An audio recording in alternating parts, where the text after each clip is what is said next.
pour régler la guerre à l'est du Congo, il faudrait qu'il y ait une armée congolaise. Très bien. Ok, pour qu'il y ait une armée, soyons très clairs, il faut commencer par fusiller les généraux félons. Fusiller les généraux félons. C'est la seule manière dont la République française en 1793 a réussi à se sortir du piège de toutes les puissances européennes. Ils avaient tous les royaumes européens contre eux, tous. Comment est-ce qu'ils s'en sont sortis? En chantant la Marseillaise et en fusillant les généraux félons. Donc nous devons produire la même chose. Je ne dis pas qu'il faut faire la même chose, je dis que s'il n'y a pas de chaîne de commandement effective. Bonjour les frères. Ici c'est un change des gens. Les gens sont en train de se déplacer. Toute la population vraiment se dépouille vers les montagnes, ici c'est un change. La population vraiment se déplace. Si vous vérifiez bien dans les chemins, dans les différents chemins, les gens sont en train déjà de se déplacer suite à l'insécurité.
Sud Kivu, la progression annoncée des FARDC et des Wazalendo vers Shanje et Numbi, un tournant stratégique à Calais.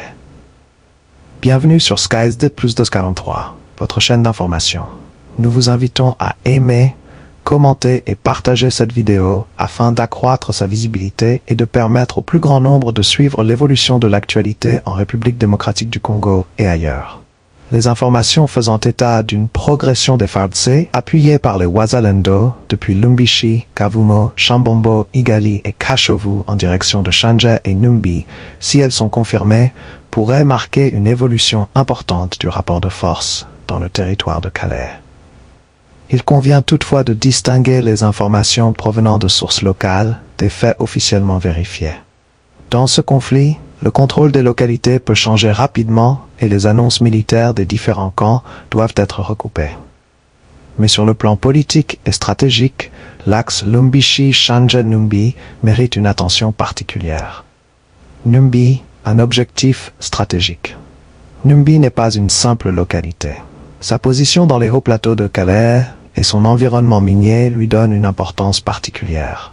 Les Nations Unies ont déjà documenté l'importance des zones minières situées autour de Lumbishi, Numbi et Nyabibwe, notamment pour les minerais 3T, étain, tantal et tungstène. Le contrôle de cet espace représente donc potentiellement un avantage militaire, territorial et économique.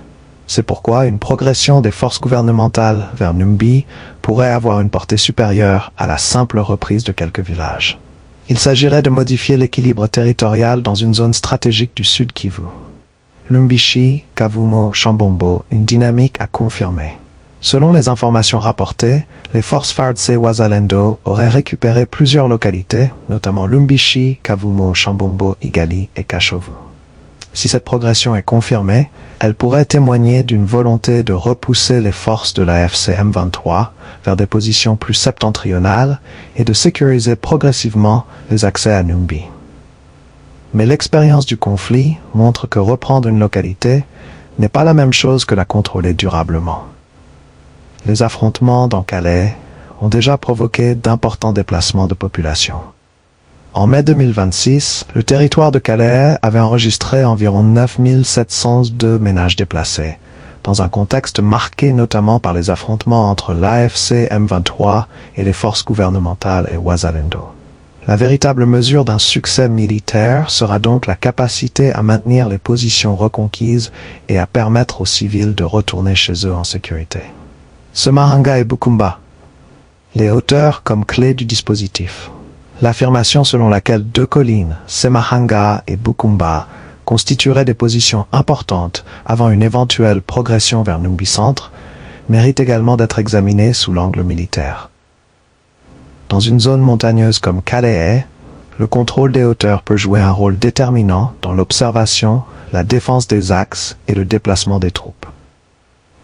Une progression vers Numbi ne dépendrait donc pas uniquement de la conquête du centre urbain. Elle nécessiterait également de sécuriser les positions environnantes afin d'éviter qu'une contre-offensive ne vienne isoler les forces qui auraient avancé. Le véritable enjeu est de transformer une progression en profondeur en dispositif défensif cohérent. Pourquoi Numbi est politiquement important pour Kinshasa? Pour le gouvernement congolais, une éventuelle reprise de Numbi aurait également une dimension politique. Après plusieurs années de conflit, la population attend des résultats visibles sur le terrain. La reconquête de territoire permettrait à Kinshasa de démontrer que les FARDC et leurs alliés peuvent reprendre l'initiative dans certaines zones. Mais cela créerait également une obligation. Ne pas abandonner les territoires reconquis. L'État devrait immédiatement y rétablir l'administration, la sécurité, la justice, les services sociaux et les circuits économiques. Sans cette deuxième étape, les gains militaires pourraient rester temporaires. La question des renforts attribués au RDF, l'information selon laquelle des renforts attribués au RDF se dirigeraient vers la zone de Numbi, doit, elle aussi, être considérée comme une information à confirmer. Si elle était vérifiée, elle montrerait que les forces adverses considèrent elles aussi ce secteur comme suffisamment important pour y renforcer leur dispositif. Cela pourrait annoncer une nouvelle phase de confrontation autour de Numbi. Dans ce scénario, les prochains affrontements pourraient être particulièrement intenses, car aucun des camps ne voudrait céder facilement un espace présentant à la fois une importance géographique, militaire et économique. Le risque d'une guerre d'usure. Il existe cependant un danger majeur. La multiplication des reconquêtes et contre-offensives peut créer une guerre d'usure dans laquelle les mêmes villages changent régulièrement de contrôle. Or, cette situation est catastrophique pour les populations. Les rapports sur les déplacements dans le Sud Kivu montrent déjà que les combats entre l'AFC M23, les FARDC, les Ouazalendo et d'autres groupes armés constituent un facteur majeur de déplacement. Chaque nouvelle offensive doit donc être évaluée non seulement selon le nombre de kilomètres gagnés, mais aussi selon sa capacité à produire une stabilisation durable. Le véritable test. Que fera l'État après la reconquête? C'est probablement la question politique la plus importante. Si les FARDC et les Ouazalendo parviennent à progresser jusqu'à Numbi, Kinshasa devra démontrer qu'il ne s'agit pas simplement d'une victoire militaire ponctuelle. Il faudra sécuriser les routes.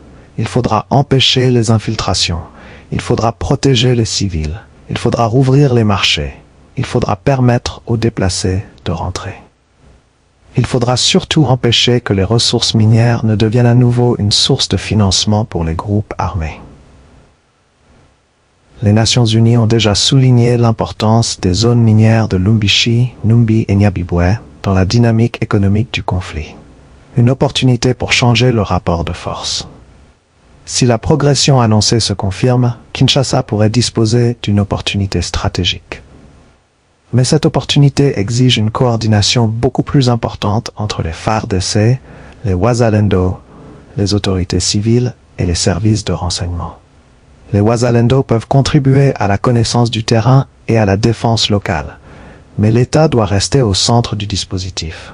À terme, la sécurité du territoire congolais ne peut pas dépendre durablement d'une multitude de groupes armés.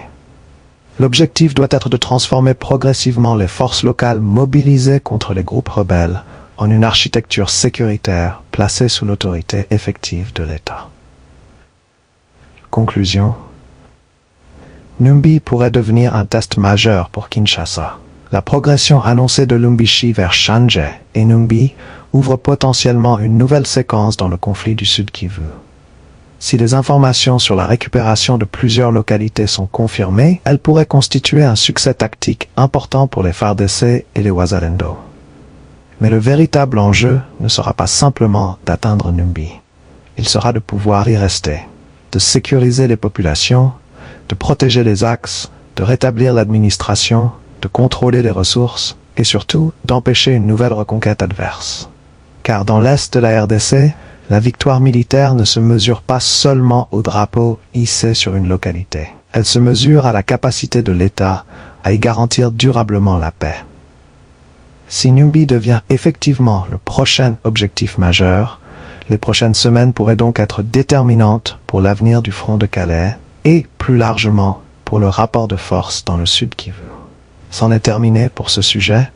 Nous vous invitons à aimer cette vidéo et à vous abonner et activer la cloche de notification afin de ne manquer aucune de nos analyses et réflexions consacrées à la situation en République démocratique du Congo et partout dans le monde.